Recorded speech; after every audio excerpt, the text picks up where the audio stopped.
Clip number 1344۔ اس clip میں آپ قرآن پاک کی سورہ مومن کی آیت نمبر 36 سے 38 تک کی تلاوت، ترجمہ اور تفسیر قرآن صراط الجنان سماعت فرمائیں گے۔ بسم اللہ الرحمن الرحیم۔ ترجمہ، اللہ کے نام سے شروع جو نہایت مہربان رحمت والا ہے۔ وقال فرعون یا ہامان ابن لی صرحا لعلی ابلغ اسباب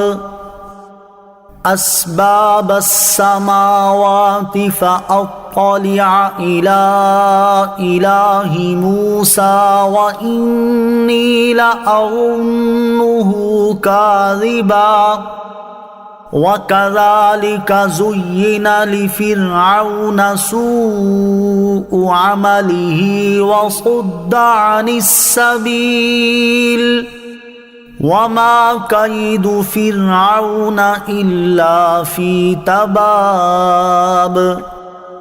ترجمہ، اور فرعون نے کہا، اے حامان، میرے لیے اونچا محل بنا، شاید میں راستوں تک پہنچ جاؤں، آسمان کے راستوں تک، تو موسیٰ کے خدا کو جھانک کر دیکھوں، اور بے شک میرے گمان میں تو وہ جھوٹا ہے۔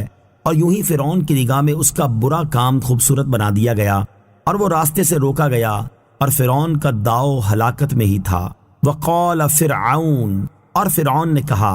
اس آیت اور اس کے بعد والی آیت کا خلاصہ یہ ہے کہ فرعون نے جب دیکھا کہ یہ شخص تو ایسی گفتگو کر رہا ہے جس کی وجہ سے لوگوں کے دل اس کی طرف مائل ہو رہے ہیں اور لوگ اس کی بات کو درست سمجھ رہے ہیں، تو اس نے موضوع ہی تبدیل کر دیا اور لوگوں کو مطمئن کرنے کے لیے مکاری اور چال بازی کے طور پر اپنے وزیر حامان کو کہنے لگا کہ میرے لیے آسمان کے راستوں تک ایک اونچا محل بناؤ، میں اس پر چڑھ کر دیکھوں گا، شاید میں آسمان پر جانے والے راستوں تک پہنچ جاؤں اور وہاں جا کر حضرت موسیٰ علیہ السلام کے خدا کو جھانک کر دیکھوں۔